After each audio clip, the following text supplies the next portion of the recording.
So we are going to start diving in, and as Catherine pointed out, the manual, the guidebook that we prepared is kind of split into two major topic areas. There's evaluation of existing conditions to understand current trends and whether or not safety should be a consideration in the purpose and need statement. And then there's evaluation of alternatives. So this module is about that existing conditions part of the manual. So looking at how existing conditions informs purpose and need, and then what do you need to figure all that out? What are the data needs and sources, the types of existing conditions analyses, and then documentation. And I think there's probably a few themes, a few words that you'll probably hear too much through this. One is purpose and need, one is documentation, and spoiler alert, the other is PSI, potential for safety improvement. So I feel like a radio host offering contest awards. So we're going to talk about existing conditions analysis. And the existing crash trends, what you're doing is you're looking at observed crash trends, the major contributing factors to those, a comparison of those to anticipated performance, and then that will help you decide, is there a safety issue at this location? So is our site operating different than what we would expect, and should we be addressing those conditions? This we have as kind of a resource slide, something to come back to. So it summarizes, in a nutshell, so to speak, the array of methods that we are going to be presenting. Let's see if I can use the pen. So the array of methods that we're going to be presenting over the next 2 days, and then the array of data that's typically needed to do that. And so the stuff in orange here is what we're going to be doing. Let's see. The stuff in orange is what we're going to be talking about this morning. And this is all in support of understanding existing conditions and establishing the purpose and need statement from a safety perspective. And then the stuff in green is crash modification factors and safety performance functions. And we'll talk about that later today and then tomorrow. But ultimately, what I'm going to do in the next few minutes is just briefly talk through some of this data, crash, roadway, and traffic volume data that you would use for existing conditions analysis. And in this next slide, let's talk about crash data. So you all probably know this a lot more than I do, but there's a lot of stuff, a lot of sort of data that gets integrated up into the Florida HSM motor vehicle stuff, and gets consolidated into what we use for the car database. And then there's SSO GIS in the Signal 4 database. And I think if I understood Brenda correctly earlier, there's some work to improve this relationship, I think, between the car database and Signal 4. So there's lots of different data systems, and each has different strengths and weaknesses. And so there is, in the car data system, these ultimately get location certified for all public roads. There is a lag in getting this data out simply because of the volume, the unfortunate volume of crashes, right? The SSO GIS is a subset of that data. The data is released as it's been checked, but it includes different roadways than the car system. And then ultimately, Signal 4 Analytics has both the short and long form crash data, and it's most current of the two data sources. Now, something we've talked about just in the last few days with Brenda and her team is that there's a misconception that we need folks to use the car data as the location certified data, and that is not the case. What we are aiming at is for people to use the most recent 5 years of data, consider the best sort of available data for your project, and then be sure to confirm with the district safety office. but we don't have to rely on the certified data in our project analyses. And again, you guys are probably a little bit more familiar with all of this than we are, but the CAR data system is the whole host of crash data elements that you would need for a safety analysis: location, time, people, vehicles, all that good stuff.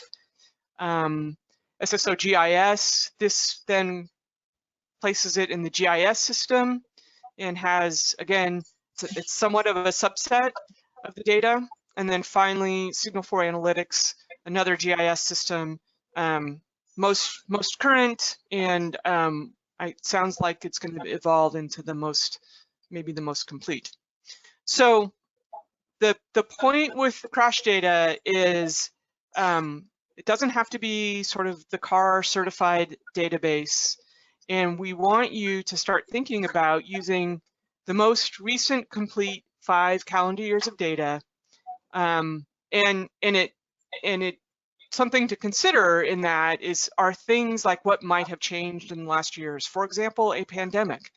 That will influence things, which means you have to think about it and talk about it as you're selecting your years, and you want to get confirmation from your district project manager or district safety office on the years that you select. The reason we say 5 years is, many of you are probably familiar with this, but as shown in the graphic, right, crashes fluctuate up and down. And so if we pick the 5 most recent complete calendar years, that accounts for some of that fluctuation and maybe neutralizes it so that we're not maybe unexpectedly evaluating a low point or a high point in the crash data. So the takeaway is 5 complete calendar years, the best available data. Now, I am not an attorney. I play one for 1 slide in this training. And the point of this slide is people do get concerned. We as safety engineers, we get concerned about the potential and risk of litigation when we start thinking about and analyzing crash data. The takeaway here is that there is a code or section of the US code that provides protection of that. So we can analyze the crash data, we can document our analysis, and we can do all the work we normally do, and there's protection from litigation in doing that work. What I have been told by an attorney on other projects is try not to worry about the litigation, do your best available work with the best practice data, and document, do good engineering, and let the attorneys worry about litigation. So there's my public service announcement about litigation. There is protection in the US code, and try not to worry about it too much. So let's start talking about engineering again. Oh, go ahead. Some quick questions in the chat about crash data. So the first one was, what are the short form reports? Which you might have mentioned that. Yeah, the short form, as I understand it, the short form reports are when there are no serious injuries. Now, maybe someone can provide more information about that. Yeah, so Beth, I'll just add, I think it has, so my understanding was that it's there's a cost number, and if it's below that, it's short form. And so they're not, and typically not serious injury. Reported the same way, right? Yeah. Not as much information and not as useful when you're doing detailed analysis. So then there's a follow-up question, which might be the answer to this, but why isn't the short form reports used in cars? It's probably likely the same reason. Yeah, I think all the locations in the CAR database are checked, and I think that would make it unmanageable to location check all those locations. That's not a decision that I'm part of or anything, but I think that's probably the practical reason why. Yeah. Anything else, Adam? There's a new question here. Where is the FDOT policy that clarifies the misconception about the requirement to use cars? There, I'm not sure if Brenda is still on the line. If she is, I'll defer to her. If not, maybe I'll start. What we discussed yesterday is, in fact, the policy doesn't specify that it needs to be certified. And so when we discussed it yesterday, she was saying, look, we want folks to use the best available data. And we don't have to, since the policy doesn't specify the certified data, we want folks to start using that. I don't know, Catherine or? Yeah, I don't know. Brenda may have jumped off. Yeah, I don't think she's on with it. And so there's a view that is, we need to be thoughtful about it and really look and see if so for example, if you're using the CARS data and the endpoint of data that's been location checked and that is kind of all good data, it's a little bit aged, and then you can look at signal flow analytics and tell, is the story consistent? Do you see the same safety issues with the new data as you did with the CARS data? And I would say that to be careful using SSO GIS because it isn't all of the data, and so you need to make sure that if you're going in, that's coming from CARS and they're rolling it out as it's available. So for high severity crashes, you're getting that information faster, but it isn't all inclusive, and you don't want to then use that mistakenly and think that you've got all the data when you don't. So you really do need to be thoughtful, make sure that you look at all the data, and then from my perspective, make sure that you find out what the consistent safety kind of storyline is for what your data is telling you. I don't know, Beth, is that? Yeah. Robert, Beth, this is Catherine, and I understood the same when we were speaking with Brenda yesterday.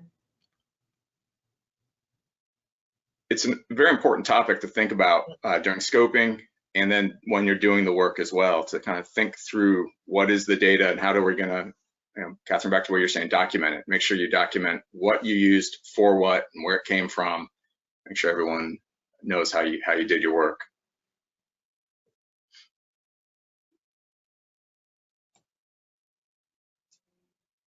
Anything else, Adam, or I'll proceed unless otherwise.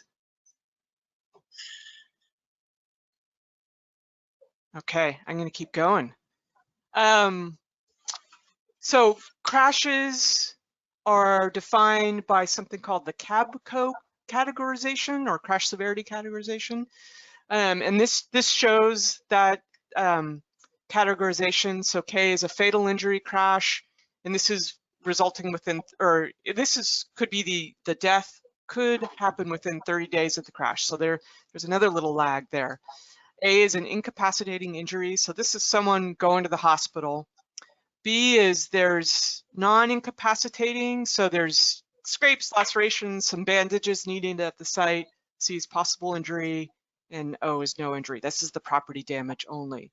And something that's important to remember when you're doing this work is crashes are recorded by the most, you always have to recall or be aware of whether you're talking about crashes, the event, or injuries, the people.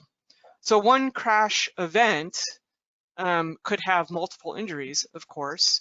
And when that crash event is logged into the data system, it's recorded by the most serious injury involved in the crash. So if two cars collided and both had just a property damage only crash, that's easy, it's a PDO.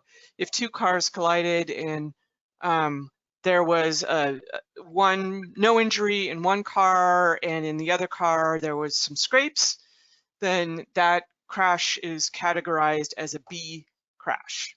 So you got to remember you're talking about events and people, and there's always more people than events, and it's the most serious injury in the event is how the crash is recorded.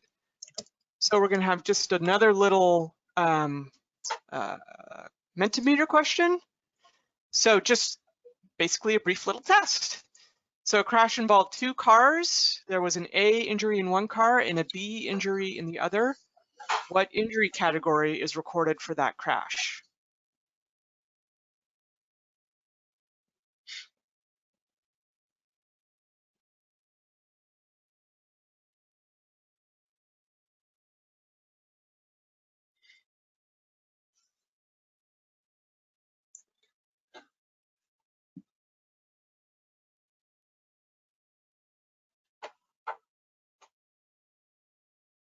So I'll let our numbers hit 100, and then we'll do the big reveal.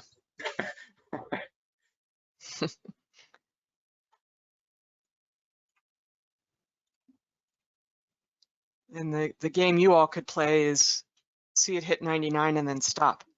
Okay, so yeah, it's recorded as an A injury crash. So again, it's the most serious injury, even though there were more B injuries than A injury. It's the most serious injury is how the crash event is recorded. So takeaway there is there are the event and the people, and you got to remember which of the two you're talking about. Right. So back to the presentation. So that's crash severity. There's also crash costs, and this becomes really important if you're going to consider safety in your benefit cost analysis. And you know, it shouldn't really be an if. As long as we can quantify it, we should consider safety in the benefit cost analysis.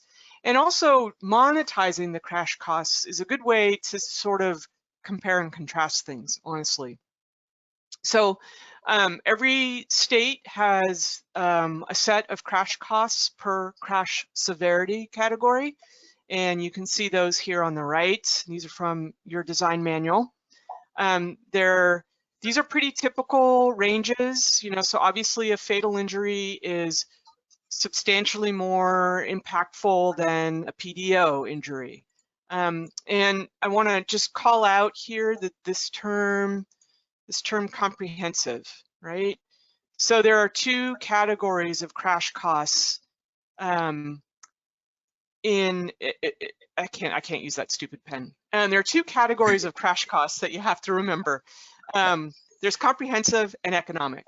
And so comprehensive is all in, is everything. It's the bills, it's you know, lost wages, it's the cost of the judge and the courtroom, whatever. It's all those plus the emotions, the emotional impacts, loss of quality of life, all those sort of more qualitative items. And then the economic costs, those are just the bills, right? So these you might look at this and go $10 million, oh my God, but it's all those bills plus the non-quantifiable costs of a fatality. So something to keep in mind there. Beth, before you go on, I just want to point out that this so this allows you to do a benefit cost. It also allows you to do something called EPDO, equivalent property damage only, where you can actually look at your crash information and put it all in the lowest common denominator of just property damage crashes. So if I had only property damage crashes, and that if someone is uncomfortable kind of with the monetizing, it at least gives you an in kind of base crash, no injury PDO terms, how many do I have? And it gives you the ability to kind of graph things out without dollar signs. So there's a couple of ways to use this information to do your comparisons, and it can be very valuable in trying to, again, evaluate between two alternatives or where your baseline is. Yeah, so. Good point. So changing gears, we're going to talk about a little bit about roadway data. So we got crash, roadway. So these are all the typical things we need to know about in our, you know, traffic engineering and safety analysis kind of work. What's the cross section of our road? What's the context? Is it urban or is it rural? The horizontal alignment, driveway density, and then when you're looking at intersections, the number of legs, the intersection control, the number and type of lanes, all these really very typical data elements that we use as traffic engineers and transportation planners. And it's important, you know, that especially in this day and age, it's easy to not go out in the field, but it really is important to go out in the field and verify things and take a look at how the system operates. And this is just a quick list of roadway data sources. Again, this is probably stuff that you all are familiar with. You know, there's all the different street level photography and Google Earth type tools. Again, go out in the field and measure.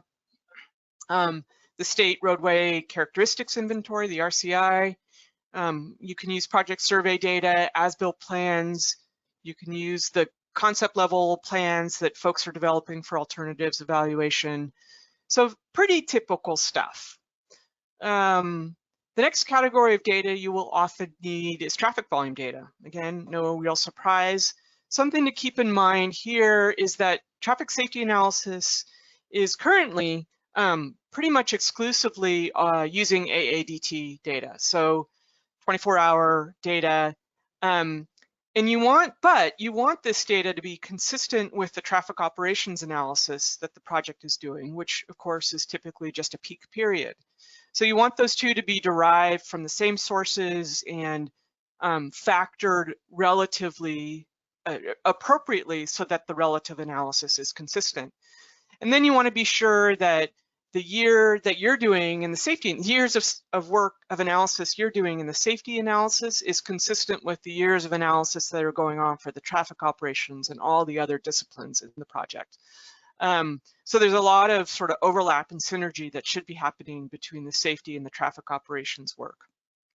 You also need the multimodal data, including heavy vehicles and volumes of pedestrians and bicyclists if available, which I know can be hard. And just to remember sort of the roadway segment analysis in the HSM, that's a two-way assessment. And then for the intersections, it's a sum of traffic, sum of all approaches. So it's a two-way assessment, which can get a little challenging for some facility types, but it's part of the game. So something to think about there. And then now you've got your roadway, your traffic, your crash data. You want to be aware of the traffic operational characteristics. Again, I see that safety and the traffic operations, that those two go very, very much hand in hand. You need to understand traffic conditions to inform the safety analysis and get some logic and intuition around why there might be rear end crashes or maybe some swerving into the shoulder, things like that. So you want to be aware of posted speed, operating speed if you can get it, signal timing and coordination, queuing conditions, congestion and bottleneck locations. Maybe there are sight distance constraints from adjacent shrubbery or the alignment of the roadway. So, and then the type and presence of pedestrian and bicycle facilities. All these things just help understand how things are operating and therefore what might be the contributing factors to the safety conditions that you see. And just like anything, field observations are valuable. You know, when have you ever said, that field trip was a waste of time? I mean, never. So you want to go out and do your field work during the critical design periods, definitely the morning and evening peak period. You should go out in when it's dark and see how things are operating then as well. That could be an issue. There are a lot of road safety audit checklists out there. FHWA has a good one. I tend to refer to those as a very comprehensive checklist for what I'm looking at when I go out in the field.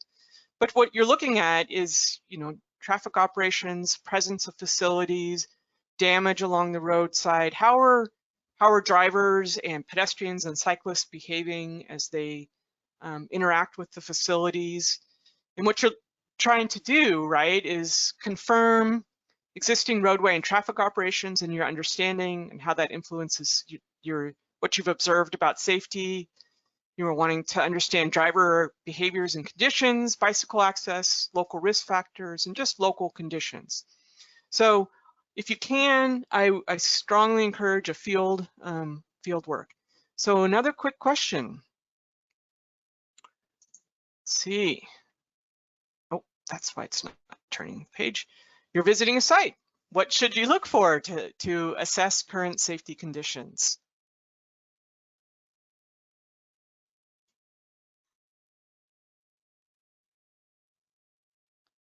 Got a word cloud going this time. Debris is a good one for sure. Hazards, skid marks, lighting, hazards, near misses, sure, when you're out there watching it. Lots of lighting. conflict points, off tracking, you can look for the debris tracks, sight distance.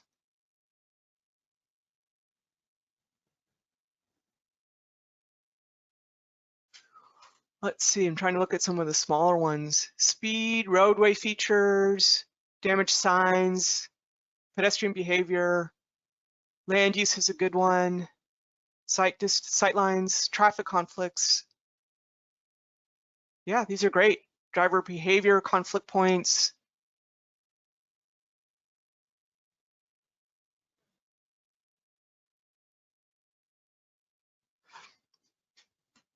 Yeah, these are great. All spot on. Infrastructure damage, scuff marks on walls. I left one of those recently. Not recently, long time ago. Okay, excellent. Thank you, everyone.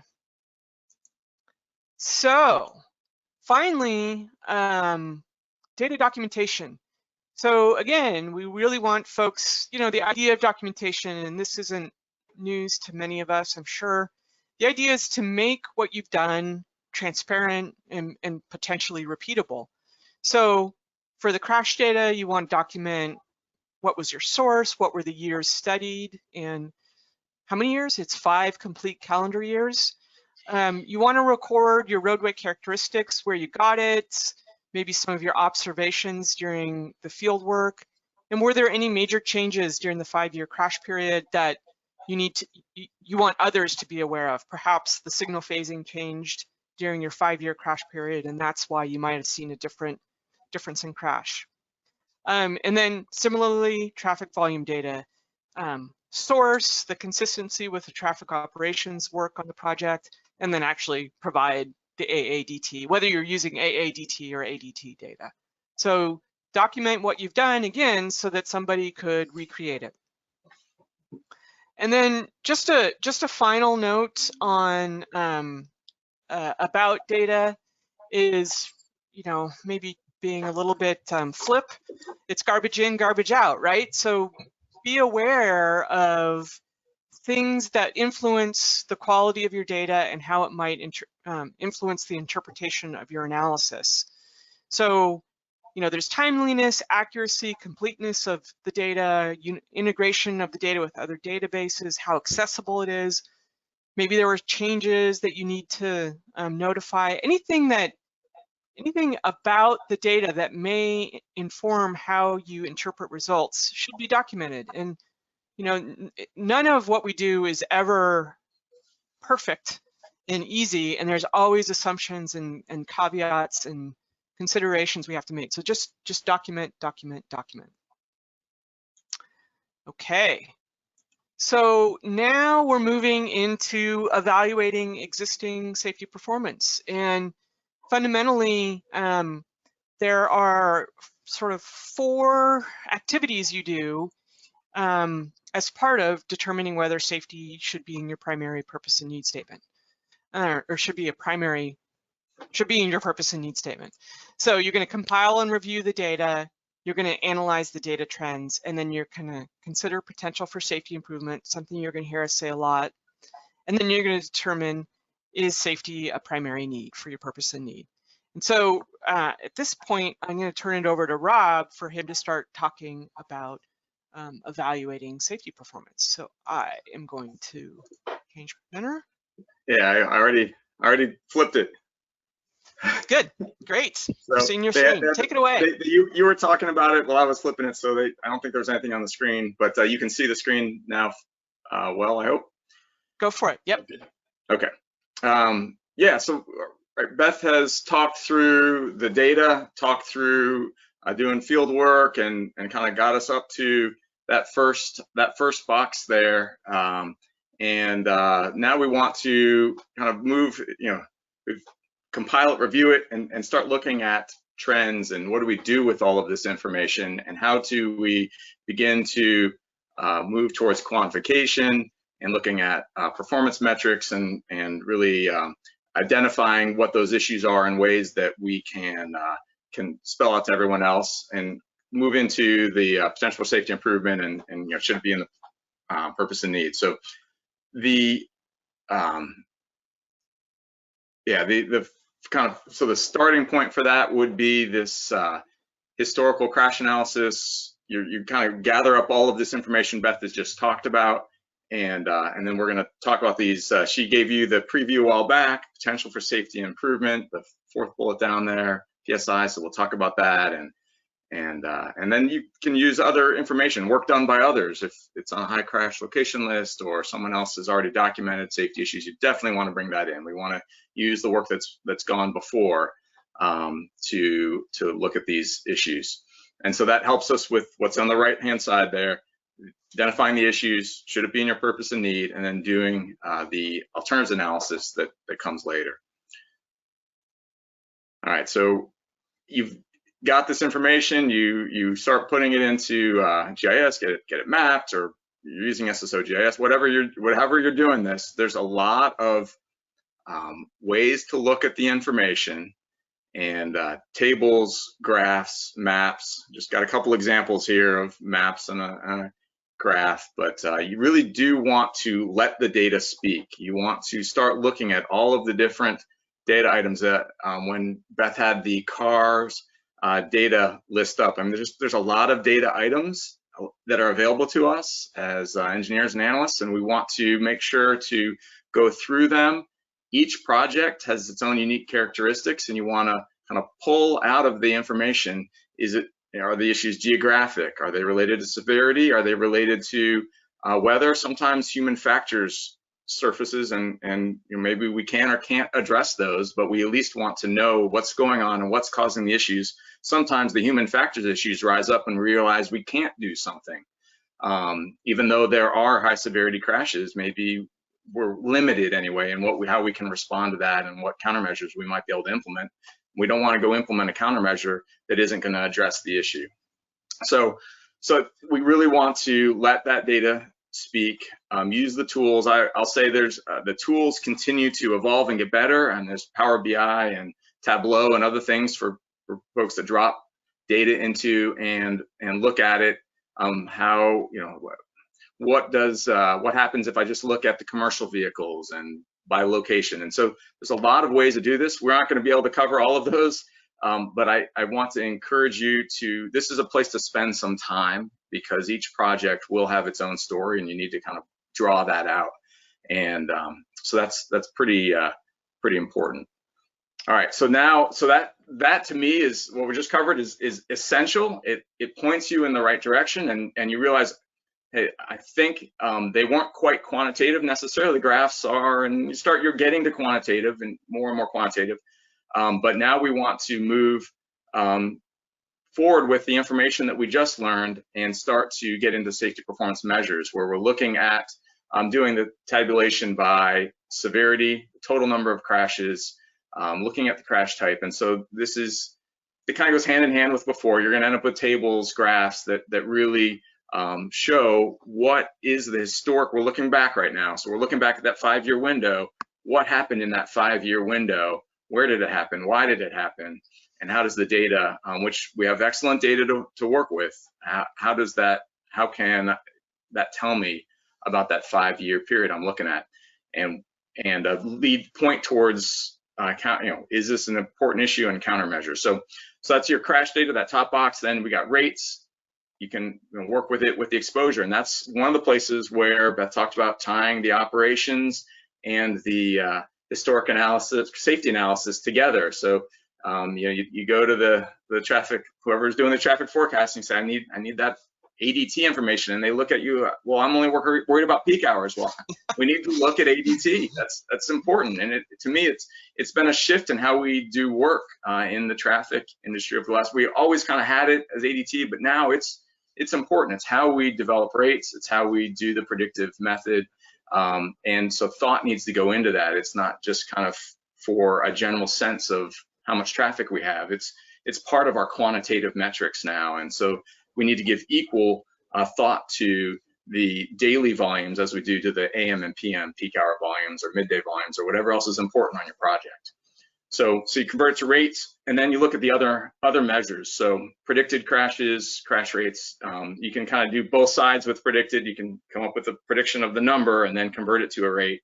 And then benefit costs, Beth mentioned that, and I mentioned the EPDO, equivalent property damage only. There are a number of other metrics and measures, and that's where if you kind of let the data speak, you figure out what's going on, and maybe you need to have a commercial vehicle crash rate for this particular project because it's on a important freight route. So those are things to think about when you're looking again at that historic analysis. I'll just add real quick. Yeah.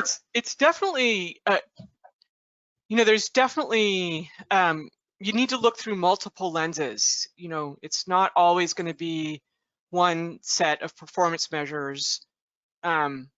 Different, as Rob's saying, the data will reveal different issues for different projects. So, in some cases, fatal and serious injuries may be your most important performance measure you're addressing, and in other cases, it may be pedestrian and bicyclist crashes. So it could be a combination of things that you have to be looking at and considering. Absolutely. All right, so I'm going to go ahead and move into crash rate calculations. There are a couple of calculations that we're going to walk through, this is one of them. We just want to make sure that everyone is comfortable doing crash rate calculations, and we'll talk a little bit about their usefulness and their limitations. So you've got a segment of road, and in a 5-year period, there were 120 crashes. The AEDT on average, average for that 5-year period was 35,000. And so you've got a crash rate calculation, and then you pull the 5 pieces of information you need out of that and put it in, and you can get a crash rate calculation. This is for a segment. This is not for intersection. We will talk about intersection crash rates as well, but for a segment, so the calculation is similar for intersections. It's pretty straightforward to get to crash rate calculations.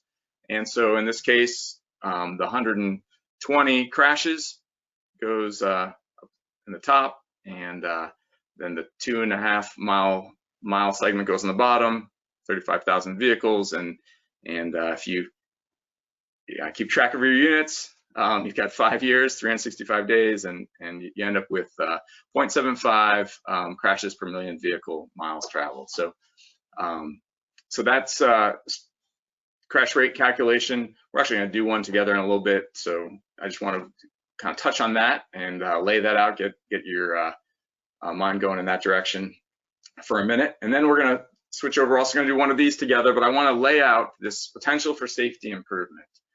And this is tied to the predictive method, but it is backcasting. It's looking backwards at that 5-year period and saying, or it could be a 1-year period, and you can do it different ways. There's not a simple recipe for everything that we do. It does require thought. I mean, even the crash data discussion we had earlier, everything requires, you got to think it through, make sure you're doing what's right for your project.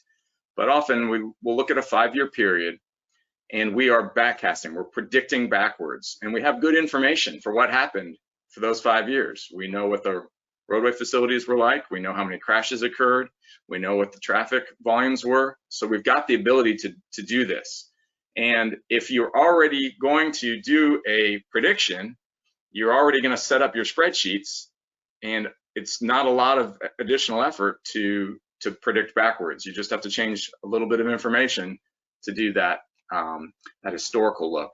And so PSI, potential for safety improvement, looks at what's called expected historical crashes compared to predicted historical crashes. You subtract one from the other, and if your expected number is greater than your predicted number, then you get a positive result, and that means that you have the potential to reduce your expected, and I'll show you an image of that in just a minute.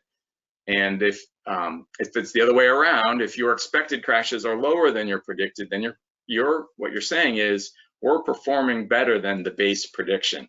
We're lower, and so we don't necessarily have the potential to improve safety here. We want to keep it where it is. We'd like to keep that good performance, but we don't necessarily have the ability to make a dramatic change or improve safety because we're already operating better than was predicted. So I can show you a couple of graphics that show this, and I'll just tell you this can be very useful for purpose and need. I just showed you a crash rate calculation, and with crash rates, you can get a one view of things, but this gives you another very quantified view of your safety performance in the past and how your facility is operating. So situation here is 64 crashes, and I will try my hand at the pen, but you got 64 crashes a year for observed crashes. That's right here. And the predicted crashes is 39, and the expected crashes is 54. I'm gonna change my color here a little bit to a much more bold color. So we've got those three numbers. We put them here. 64 is observed, and so observed is useful to us in this case, but it isn't the only factor. We want to know what the prediction would have been for that road based on all the research that was done for those kinds of roads, looking at a lot of miles of highway. We predict 39. We observe 64. And so those two numbers are used together with what's called the empirical Bayes. It's a statistical process, and they result in an expected value of 54.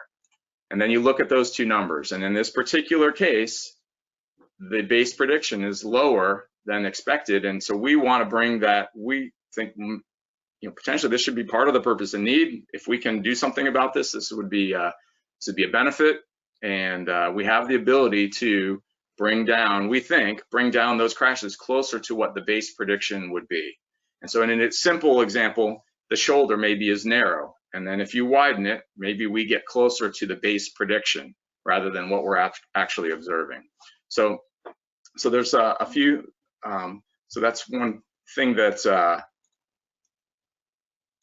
can do. And then the flip side is if the observed is low. So it's a similar piece of highway with 39 predicted crashes, but only 25 observed. And so when you take the 25 and the 39 together, you get 30 expected, and that leaves you with a negative PSI, and a negative number in this particular case is good. So we want, our piece of highway is performing better than the base prediction, and so this is good. So with that, I'm going to go ahead and pull up a Mentimeter question. Yeah, and while you're doing that, I'll just add that, so in deciding whether safety should be in the purpose and need, what you're comparing your observed performance. You got to make a decision about your observed performance. So you can compare it to statewide averages, and you can compare it to what would be predicted and expected on the facility, this potential for safety improvement using HSM procedures that we'll talk about later today and tomorrow. So it's a way to quantitatively say, yeah, there's no issue here, which is great, or yeah, you know what, there is an issue here that we need to prioritize.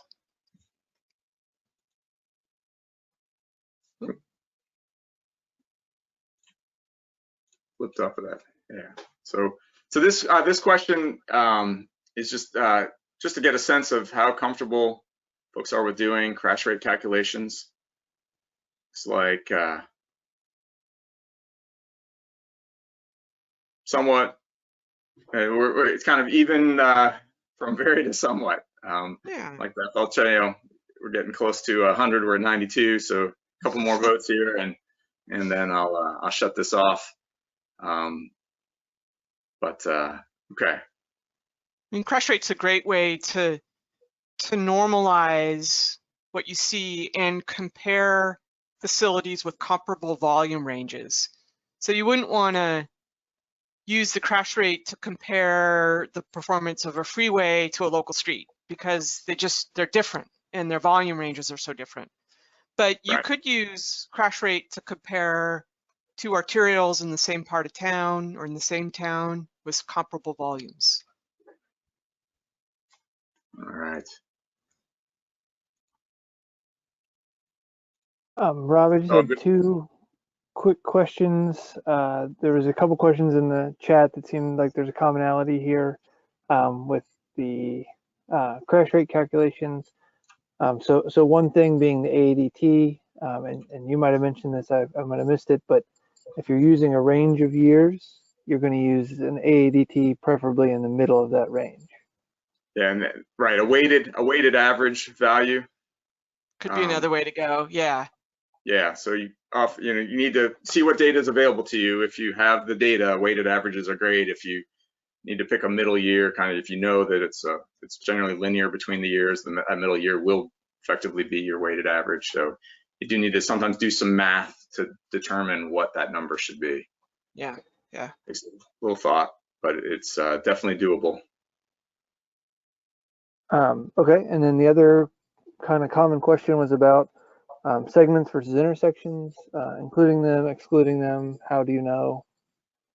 Oh, good question. All right, let's table that one and come back to it when we do the intersection stuff. So yeah, that's an excellent question and a tough topic actually. So let's hold that, Adam, and when we do the example with the intersection, which I don't know if we'll get to that today or tomorrow, but we will.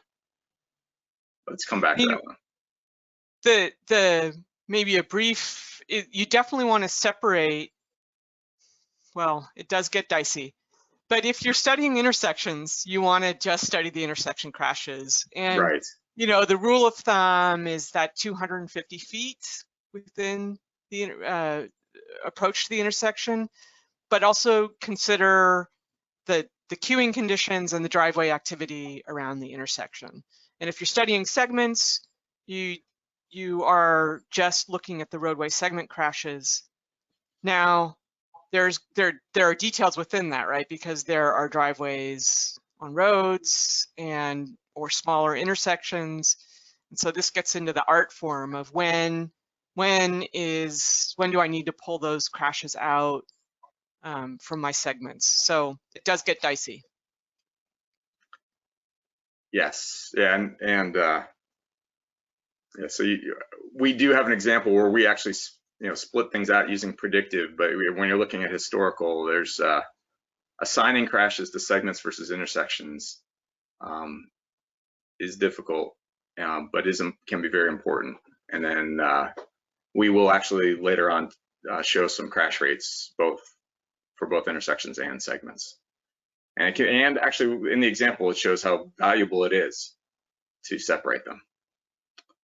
All right, so we're getting up to a 68. Not as many people. I've got another Mentimeter going. For those who maybe didn't see it, it's just how comfortable are you with doing PSI calculations? I'm glad to see that we've got about 20 people that are saying they are either very comfortable or comfortable with it. And yeah. So please, yeah, that's great. Let's at least get up to 100 just to kind of see how many people are in those different categories. It is still awake.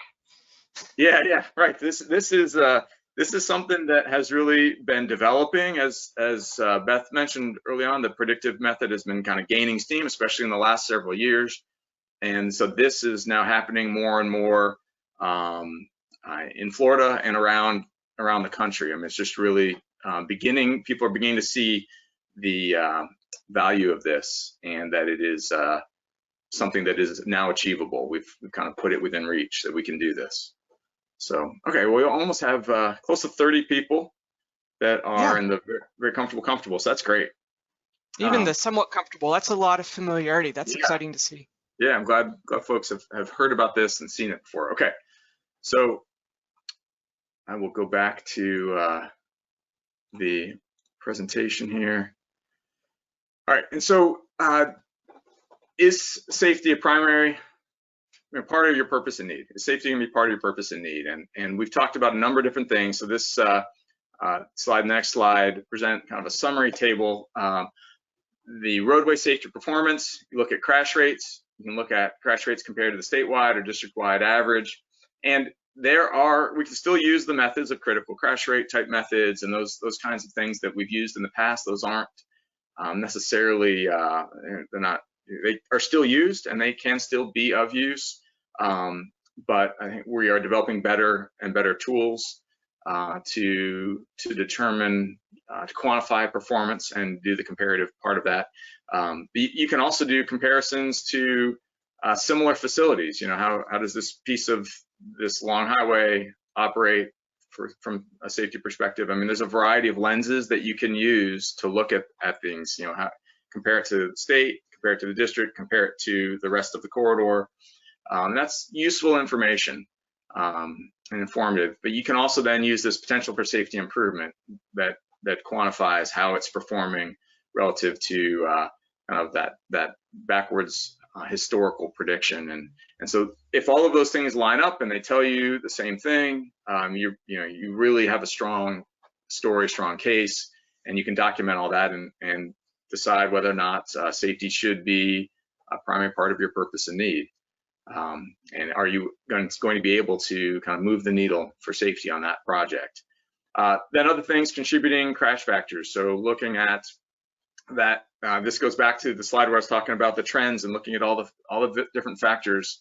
So look at the crash history, and you know, are there certain crash types or certain contributing factors that really jump out and need to be considered, addressed, and that can also cause something. So you may have a low crash rate, and you may have a negative PSI, and you may still have a safety issue, because you may determine, you know, on the next one, maybe there's a vulnerable road user issue. Maybe we've got pedestrian crashes that they don't make the whole rate go up, but it's clearly an issue at a particular location, or maybe it's freight vehicles with a particular curve in the middle of your project, where the whole project, it doesn't have to be the whole thing. You want to find what are those issues, and so maybe that's the focused issue that goes into your purpose and need, is we're going to deal with this issue that we've identified related to freight vehicles or pedestrians.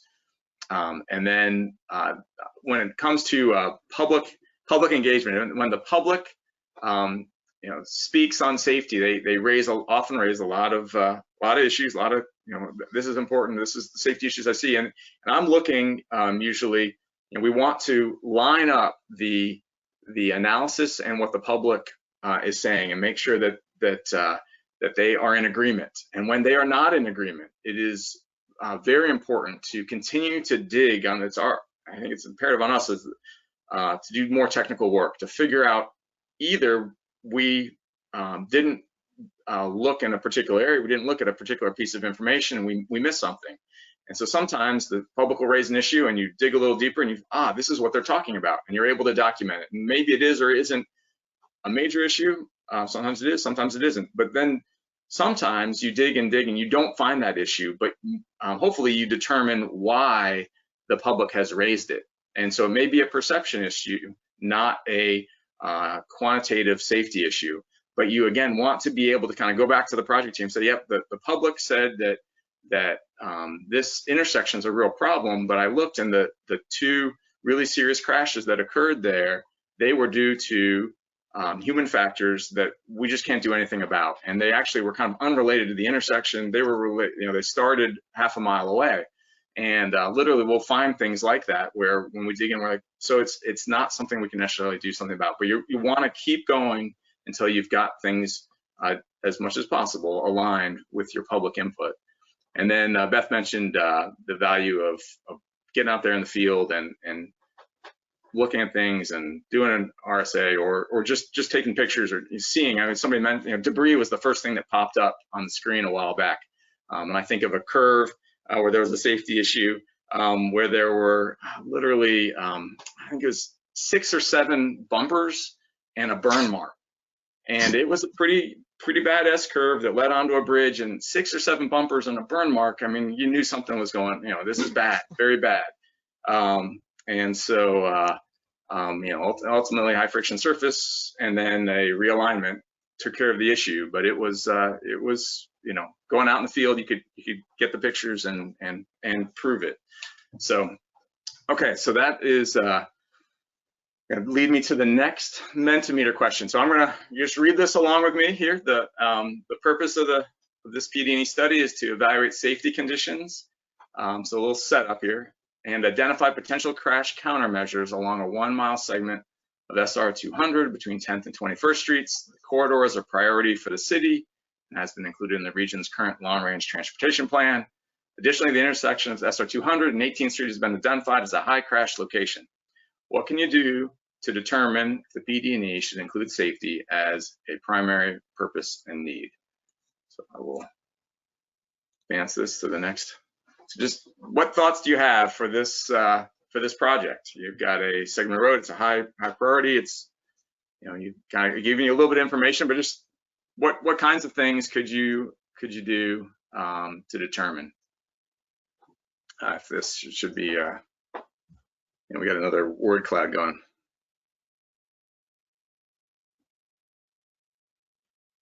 So I see crash rate, PSI. I like contact the district safety office, so talk about it for sure. Yeah. Public input. Yeah, field visit, citizen complaints. Good stuff, yeah. Field reconnaissance. Yep, I see the word patterns in there. Yeah, so very good. Okay, so these are all those things that are on the screen right now. These are all things that we want to do to kind of document whether or not this should be part of it. And again, it's not all or nothing. Sometimes you find a specific safety issue. All right, I'm seeing speed check. Yeah, there's some additional stuff. Risk factors, yeah. Yep, history, injury type, public involvement. All right, very, very good. Skids again, yeah. Okay, so those are all things you want to do, and I'm gonna advance back to the presentation here. We just had a few examples here at the bottom, but you've given us much better responses, so I'm gonna just pass that. But yeah, this is some very good thinking out there. I see. Actually, I see something I think about looking at again, looking for debris and looking at the guardrail marks. Sorry, Beth. So items to document in existing conditions. All right, so you've done this great work. You started. You let the data lead you. You found the issues. You made sure they agreed with the public. You did all your quantitative work. Now you need to document it. And as Catherine said, I mean, this is not trivial. This is very important, and it needs to be something that it can be repeated. So we want to be repeatable. We want to folks to kind of be able to understand it, be able to repeat it. And so study area. Is the study area going to match the operational traffic analysis study area? Often that's what folks want. That's I will tell you that sometimes it's harder than it sounds to do that. And sometimes there are different needs for the two analyses. You know, the traffic analysis doesn't care that there's a ramp upstream, but my analysis does for safety, and it's within the range of what I care about. So I kind of need to so you just need to think it through. What is that study area? And then document it. This is it, and this is why it is what it is. Traffic conditions and volumes, we've talked through that. So put your information in there and what is going on with the traffic that relates to safety, and then the volume information. Then all your data, the crash data, but also the roadway data, field observations, all the different pieces, make sure that you've got it in there. And some of that can go into that last bullet, the appendix, right? You don't necessarily need to, you're trying to kind of clearly tell the story, so you need to have the information where it's needed to tell what you found, what you looked at and what you found. But some of that goes in the appendix for that repeatability and everything. And then crash data analysis results. So all the things we've just talked about, making sure that you've clearly got that well documented. Here's what we found, and draw your conclusions. And so this is why it is or is not. I mean, for even if it's not going to be part of your purpose and need, you need to say why this is what we did to determine that in fact this needs to be a capacity focused project, and safety is not an issue. We want to keep the good safety performance we have, but it's not a primary part of the need to improve safety. And so having that clarity can be very helpful for the project team. So Beth, anything on that slide before I? No, that's good. All right, because we're moving on to some questions here. So I'm gonna pull back up the Mentimeter. And everyone get ready. So name 3 types of data used for most existing conditions crash analysis. Go ahead and 3 types of data.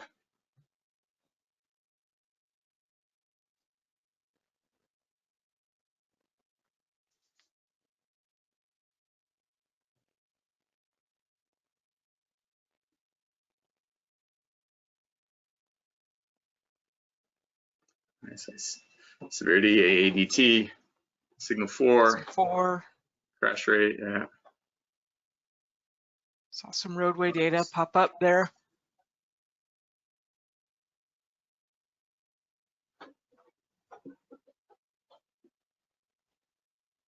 So the number of crashes, injury type, weather. Weather's a good one. Often it's good to associate your crash data. It depends on the project, right? But there's the weather data embedded in the crash information, but there's also weather data that's available from other sources. And when you're kind of doing a holistic traffic operations and safety analysis, sometimes you can start to bring in some of these other data sources too. Field observations. Right, yeah, lots of different versions of the roadway. Yeah. Crash and traffic volume. Yeah. Yeah. All right, so very good. I'm gonna, we've got up to 6970. Let's get at least up to 75 here. So give it kind of a quick countdown and we'll move on. So Rob, a quick question that kind of popped up in the chat a few times is about safety ratio being something to consider. Okay. Beth, maybe we'll tackle that one after. Let's go ahead and get the next question up. I want to keep these questions going, but yeah. So how many years of crash data should typically be summarized in existing conditions analysis? So I'm going to just give this a countdown of 10, 9, 8. Yeah. So I think you all get it. So we want 5 years. There are times that 5 doesn't work, and I see a few people hitting the button for 3. Sometimes you need to adjust it based on what you determine has happened in those 5 years. And sometimes you need to do more. I mean, I actually have done several projects where 10 years are required because I am interested in either pedestrian crashes or commercial vehicle crashes. And due to the low frequency of those events, I need to look at a longer time period to do some of the work. That brings in other issues, roadway changes and various things. But so it needs to be thoughtful. It's not just, well, I'm going to use this in 5 years and that's it. Be thoughtful about what's needed for the specific project you're doing. And sometimes it is 3. Sometimes it's, but 5 is best. So, all right, so the next question, I'm conducting my existing conditions analysis in April of 2021. What years should be included in my analysis? So it's right now. What year should you include? And this is a scroll, and I will say, I don't know, from my perspective, it's not as simple as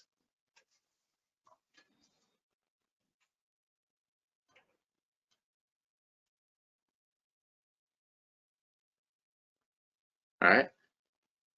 I guess I need to.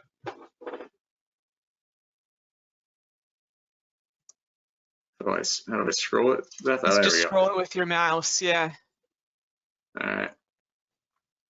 Oh, I didn't realize you could scroll independently. I didn't. All right, so I need to get it to actually keep scrolling. I was just using the wheel on my mouse. All right, well, there we go. Now it's starting to, they're all scrolling. Okay, so yeah, so I'm seeing a number of different answers. I will tell you this, just like everything else, requires some thought. As Beth mentioned, 2020 was not a typical year. And so I know on a number of projects, there's discussion about should we be using 15 to 19, and I see 14 to 18 versus 16 to 20. And there may be reasons to do all three of those, you know, to do any of those things, depending on what your project is, what it is you're trying to evaluate. I will say, you know, using, you know, got some projects where 2020 is kind of an add-on year that we want to look at, but we're looking at it in addition to, we've got a 5-year period that we're doing our analysis on, then we kind of use that as a, and what did 2020 look like? Is it consistent with the prior data? And so I would encourage you that that is one way to address some of the data issues, is to decide, you know, is to have an analysis based on a set of years and to simply kind of check your key findings with the additional information. Yeah, I see 2020 with caution. Caution, or 5 years without pandemic. Yeah. Yeah. Yeah. So those are important things to think through and not just apply a recipe. And I will say, you know, the location, you know, when the discussion we had about the CARS data versus other data sets, if you think it's going to change your answer, if the locations, you know, there's an issue and location data is just not gonna, it needs to be correct for a specific issue. I mean, just those are things to think about as well. That because sometimes the data, yeah, you kind of want to know, is it where's the data going to lead you, and is it going to lead you to a different place if you use different set of data? And you don't really want that to be the case. We want to make sure everything's consistent. We know what the whole story is. So these are excellent answers, and shows that it's not quite as simple as we sometimes would like it to be. Okay, so let's go on to the next question. I think this is the last one for this. All right. Name 2 types of analysis used to evaluate existing crash conditions at a site. This is the last question before the break. So we actually have a break right after this. I forgot that's the next thing.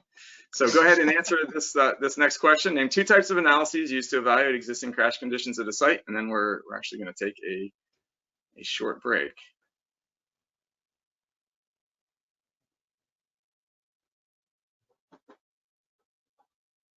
So this helps us know, I mean, hopefully we're finding this useful. I know it's getting us to, you know, we can't do verbal.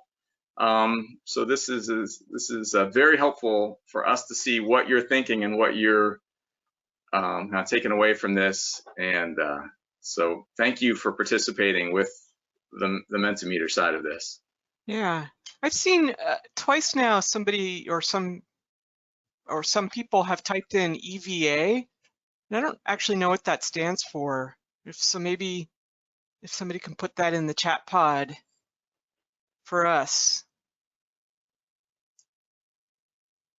Yeah, it would be good. All right, so we've got about close to 70% 70 people participating here. Crash rate, predictive PSI, crash severity. See the safety ratio, which we'll come back and we'll maybe hit on that right after the break. I think I saw most harmful events, GIS hotspots. Yep. Yeah, find GIS to be very, very useful, and the tools available to us are just getting to be really good. I mentioned Tableau. You can do some really good stuff pretty quickly now. I don't know if anyone's put on the systemic side, anyone's put crash trees up there, but crash trees would. Another, yeah. I don't think I've seen that pop up, and we haven't really talked about it, but kernel density, right? Yeah, so lots of good stuff. All right, so I think this is judgment. Yeah, I think it's a good one. It's good. There was a post in the chat pod about EVA. It's expected value analysis. Okay. Ah, okay. Right. Uh-huh. Very good. Yeah, that's one of the things, and we're just on more and more projects looking at that. The value, the crash cost, using that crash cost Right. information, Right. and partnering it even with the PSI, right? To say, all right, so what's the value of the crashes that we could prevent or reduce or avoid at this location? So what's the value of that? So yeah, that's a powerful tool. Okay. Yeah, Guessing is sort of coming up strong here. Yeah, It may not be. We'll review. Let's start over. Intuition often does help you, but you definitely want to end with performance metrics and be able to back it up. All right. Well, this is very good. Beth, I'm inclined to turn back to you. I think it's break time. I don't know if there's anything else we need to do before the break. No, I say we take just a 5-minute break. My computer says it's 11:46. So it's 2:46. Oh, sorry. Yeah, wrong coast. Sorry, I need to give the times. Yeah. So Rob, why don't you give the times? All right, it's 2:46. So coming back at let's say 6 minutes, right? So 2:52. Just 5 minutes, rounding in the favor of a 30-second longer break. So 2:52, we start back up again. Sound good? Yeah, sounds perfect. Beth will join me here in a minute, I think. So okay, so let's go ahead and start with case study number 1, and it's calculating a crash rate. We're going to spend just a few minutes on this. We've got a situation, it's on the screen here, where we've got 5 miles of 4-lane rural freeway, 50,000 vehicles per day. Between the time periods shown, 2012 to 2016, 250 crashes, and 0.43 is the statewide crash rate for comparable facilities. And so that's the information that we're given. If you could go ahead and open up on your computer file CS1 crash rates. I've got it open as well, and I will bring it over. It should look like this. File CS1 crash rates, and it's got that information that I just read out here at the top, and rows 4 through 8. And then it's got the crash rate formula here. And so many of you said you're familiar with this, so this won't be new to you, but just want to kind of walk through it, make sure everyone's comfortable with a fairly straightforward crash rate calculation. Again, we will touch on how to do this for intersections as well. We'll touch on that more tomorrow. So the number of crashes, all the orange cells are where you put in the information. So total number of crashes goes in the top orange cell. The segment length, 5 miles, it's segment length in miles. AADT, 50,000. And we have 5 years of data. And so we get our crash rate is 0.55 for that piece of freeway. And then we put in the statewide average down in the in row 20. So we've entered those 5 pieces of information, and you see that we're above the statewide average. And so this is a pretty common, typical project situation. I ran my numbers, I'm above the average. Do I care? Is it, I think I care, but is that enough? And what do I do with this information? And so that is really where I'd like to go with this is, and this comes out of the manual as well. So you've got the calculation and you're above the statewide average, and I'm going to pull up Mentimeter, 2 Mentimeter questions. So I will just make sure everyone's kind of followed along. If I'm going too quickly and miss something, you can certainly text, chat Adam, let him know, and I can pull something back up. These are the calculations here, and I'm going to go ahead and pop up the Mentimeter next Mentimeter question, which is, pretty straightforward. Do you think safety is an issue on this highway? Yes, no, more information is needed. And,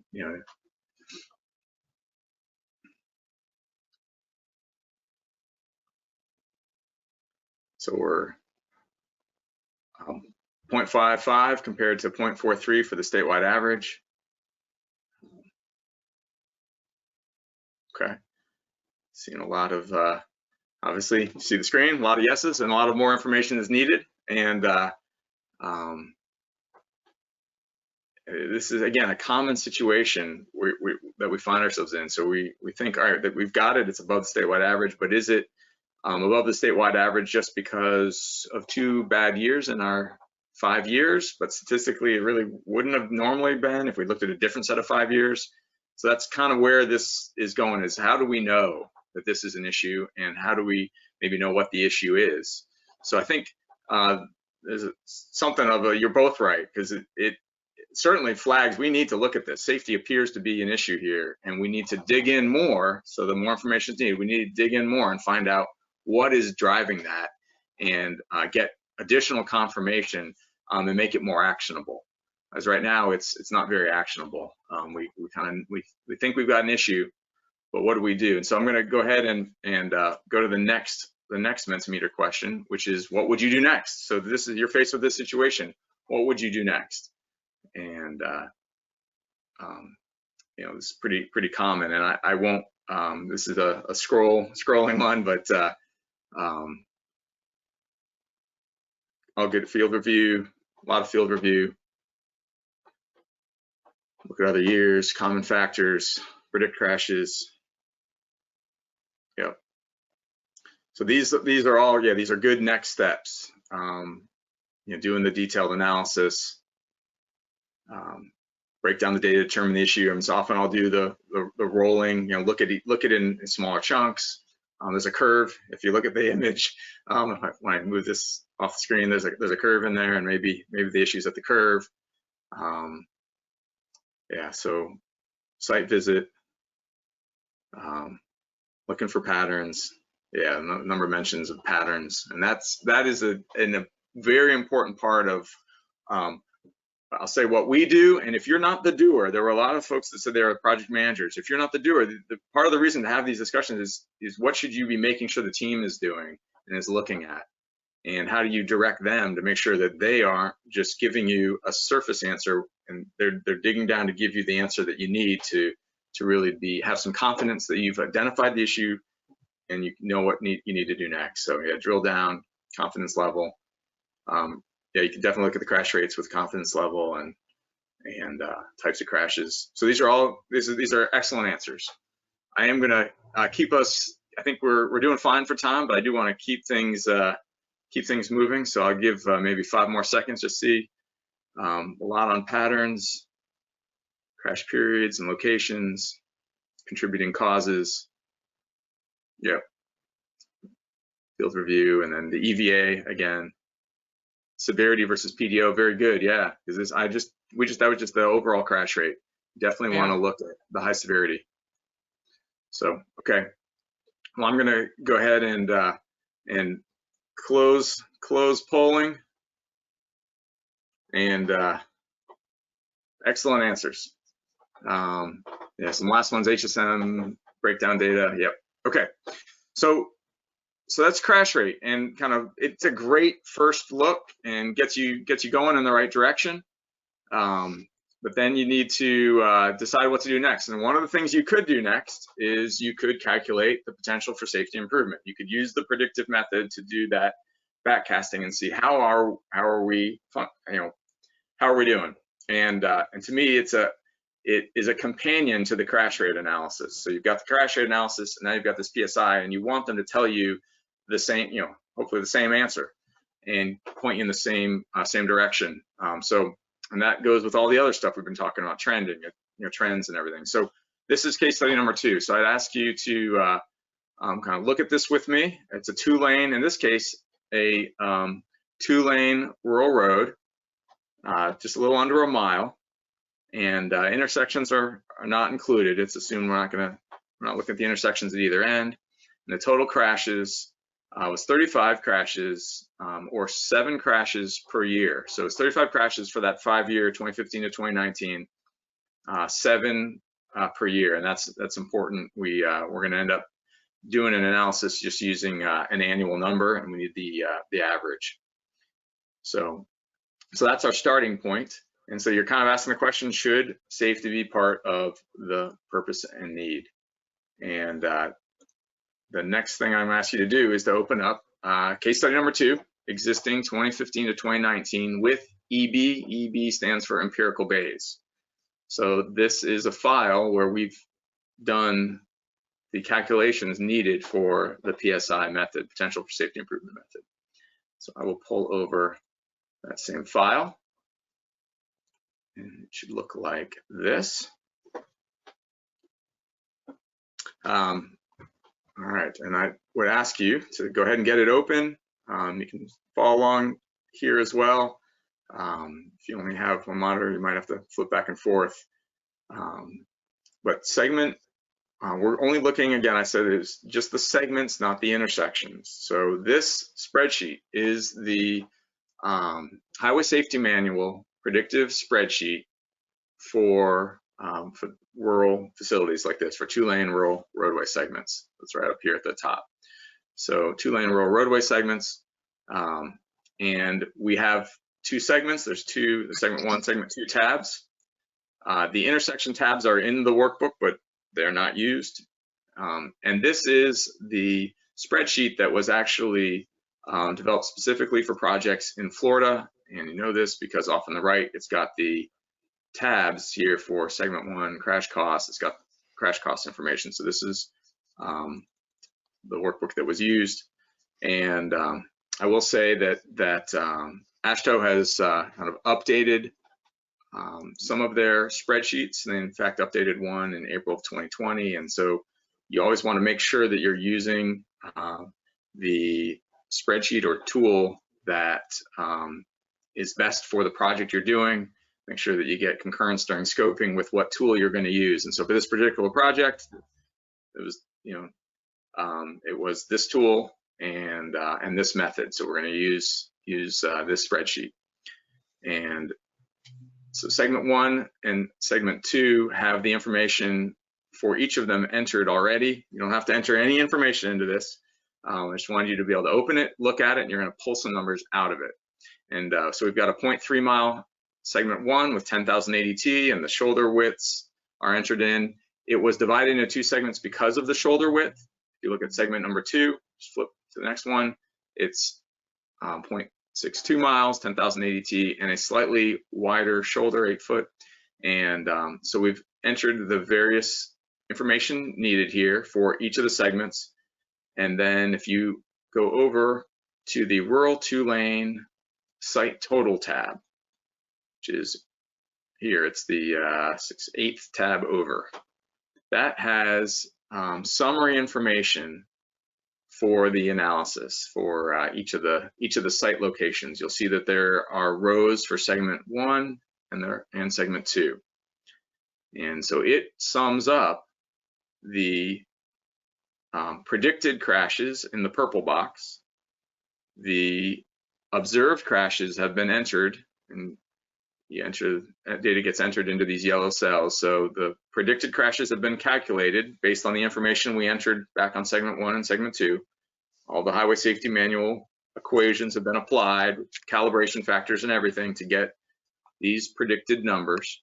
And then we put in the observed, and then the expected crashes are calculated using the predicted and the observed together.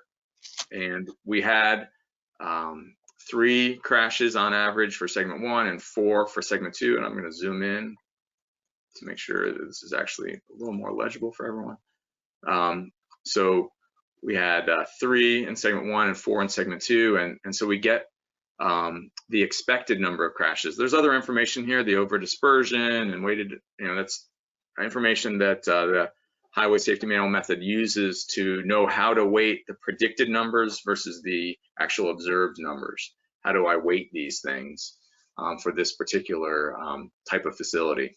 And so we get 4.6 as the expected number. So we've got our three numbers. If you remember back to those graphics that I created, you got your three numbers. 2.8 is predicted, 7 was observed, results in 4.6 for expected. And now expected minus predicted is going to tell us whether or not we're, are we over or under our predicted. And so I'll let you do the math. You can just do it on your computer, on your phone, or just in your head. And yeah, it's not and just do the math and see what you think the PSI would be given this information. So I'm going to go ahead and zoom back out. Yeah, the same information is down below. It's also information sometimes in the segment tabs, but these are really the numbers that you want to use to do your calculation. So I'm going to go ahead and pull this off and go back to presentation and show you the numbers. So this is a set of graphs, or chart showing those numbers that we just pulled out of that spreadsheet. So 7 observed crashes a year, 2.8 is the predicted, and 4.6 is the expected that results from those first two numbers, given the way that observed is weighted.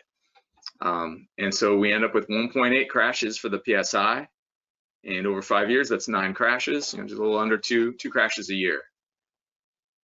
And so then the question comes up is, should this, and this could be a very real situation, should this be part of your purpose and need? And I pull back up to Mentimeter. Nope, I'm not. So I guess this is just a question for you to ponder.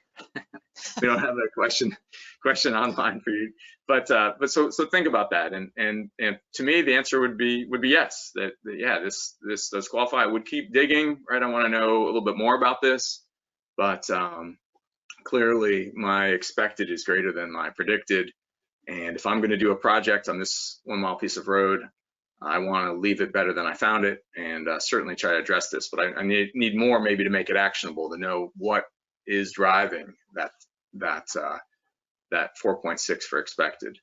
And so I might dig, and I also might dig into severity, because if these were all property damage only crashes, that's a very different situation than if there are many KAB crashes in that mix. So all right, so that's PSI, calculating PSI. It's pretty straightforward, and you can see it's not a big, once you've set up the spreadsheet, it's pretty easy to get it.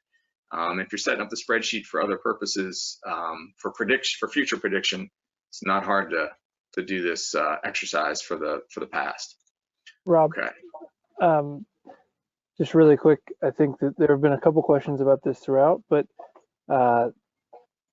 explaining the difference really quickly again between predicted and expected, how those are different. Okay. Yeah. Okay. So the let me see if I can grab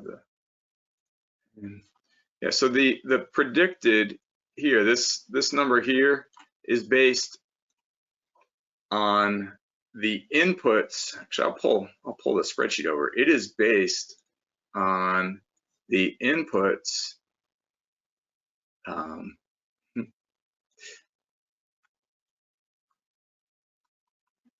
that's why it is a little clunky, Beth, to use the it pencil. Is a little clunky.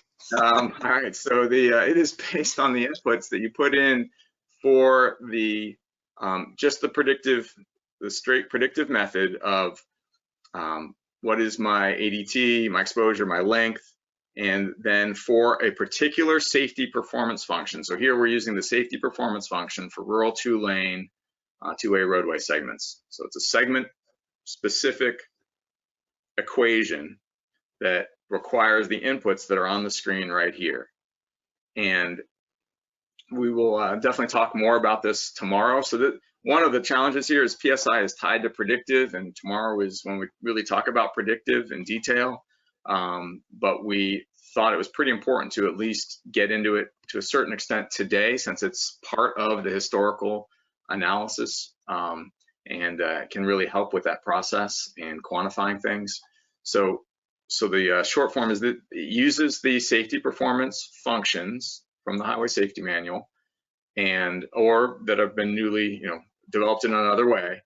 It uses the inputs. So here we've got things like shoulder width, shoulder type, horizontal curve, the radius of that curve, super elevation, grade, are there rumble strips, the roadside hazard rating, steep drop off or not on the edges, and then you get down to the bottom, you've got calibration factor. What's the either state or regional calibration factor? In this case, it was 1 for this facility. And so you put that information in, and it's going to give you a straight prediction.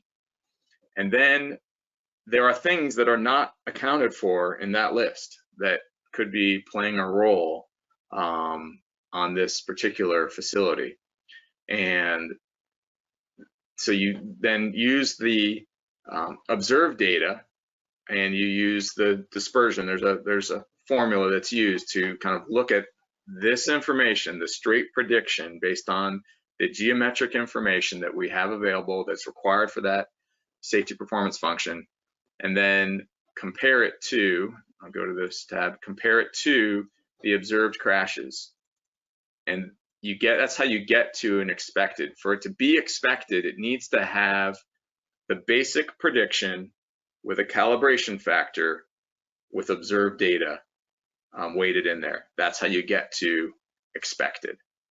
And that's the language that the HSM uses. So that's the language that I have been using for all these years. It's predicted, I haven't used any observed crash data. I may or may not have used the calibration factor, but I haven't used any observed crash data. As soon as I have the calibration factor and observed, I get expected. And now I've got the two things I can compare. And that over dispersion parameter here in column H is key for the weighting that is applied of the basic safety performance function for all 2-lane roads, and then my observed data for my specific road.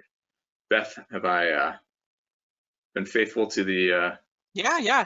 I mean, I think we'll talk about it more tomorrow, but the expected is what you get when you apply the EB part of the predictive method, empirical Bayes. And again, we'll talk about it more tomorrow. But I think of it as the expected is kind of a weighted averaging of the predicted and observed crashes. So it's a way to sort of statistically combine them to get a refined prediction. So thinking of it as a weighted estimate. And this backward look is one of the cleanest uses for empirical Bayes. Yes, and a lot absolutely. of folks, when you get into future predictions, empirical Bayes gets muddier and harder to use. But when you're looking at history, you can absolutely use it. So this is definitely doable, and it's clean and meets all the requirements of the methods and how it was all set up. And so it's a very good use of empirical Bayes to do this backwards look. Adam, are there other questions or things that coming in that we should talk about?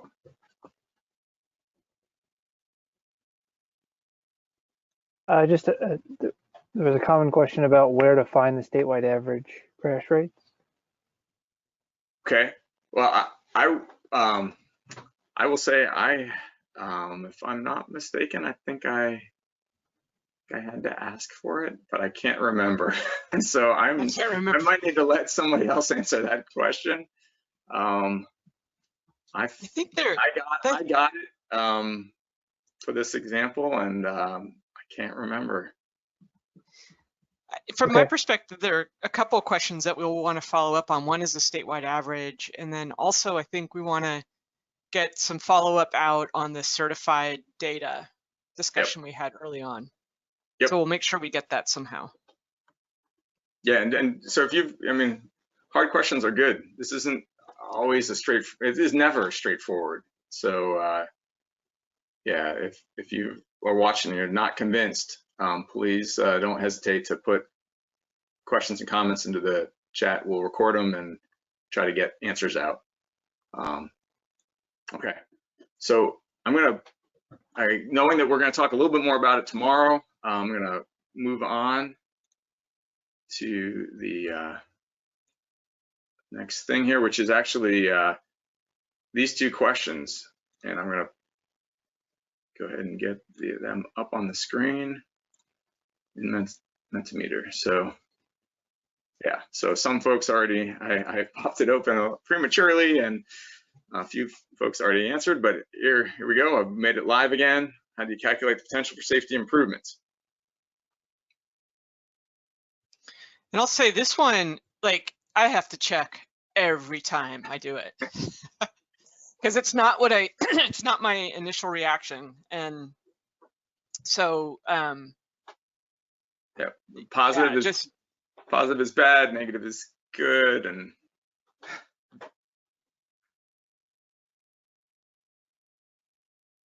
yeah, so it is expected minus predicted, and so that's how you want to calculate it. So majority are checking with that one, and so that it is a valuable tool in the toolbox that we didn't have really available to us not too many years back. All right, so the next question, I'm gonna keep things going here. Do you see the potential for PSI to be useful in project decision making or supporting a project's purpose and need? Not afraid of honesty here.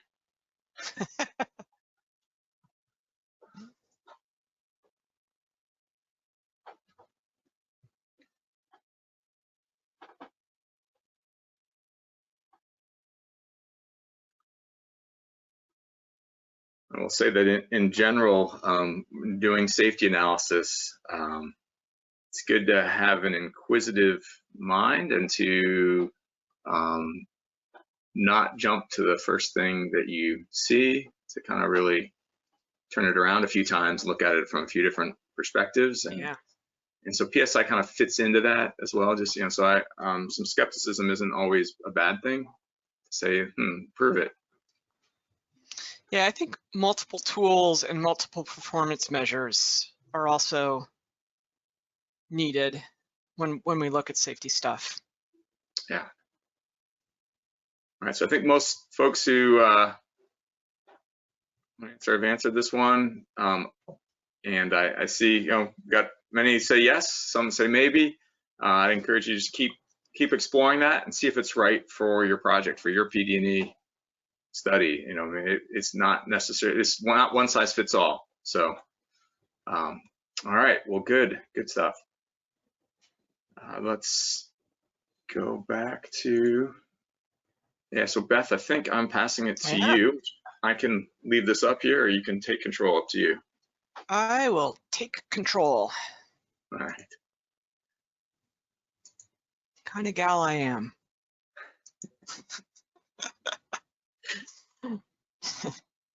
At least we think I'm funny. So we are wrapping up the existing conditions assessment and purpose and need module. And so what we're hoping, and these key takeaways, we kind of set these up hopefully as, again, job aids for you as time goes on.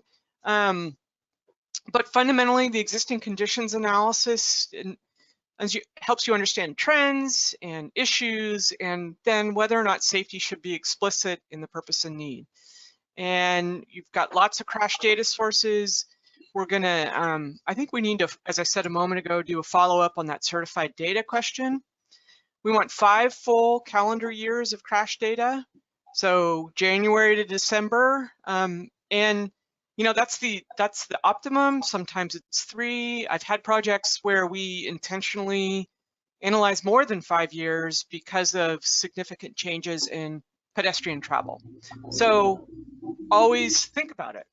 And there are multiple tools for measuring existing safety performance. Certainly historic crash analysis, observed trends, PSI, which I think you've figured out we advocate for. road safety audit, field observations, and then checking out FDOT's high crash list. There are, if I can get this to advance, lots of performance measures, and I think we've kind of made this point too, or I hope we've made this point, that it's important to look at things from many different angles and lenses. You want to look at crashes by type and severity, and look for issues or crashes that may be overrepresented. You want to consider rates. If you're using rates as a comparative tool, you want to be sure that traffic volumes on the facilities are roughly comparable so that the situations are comparable. And then predicted crashes and crash rates, benefit cost type or economic type analyses are valuable performance measures as well. And at the end of the day, you get to document, document, document. And I think this slide might even be an actual direct repeat, but it's imperative that what our study area is and why, what are our traffic volumes and why, what data did we use, our years, were there any outliers that influence our data, and then our results, obviously, and the appendices. But the important thing here is to document, document, document.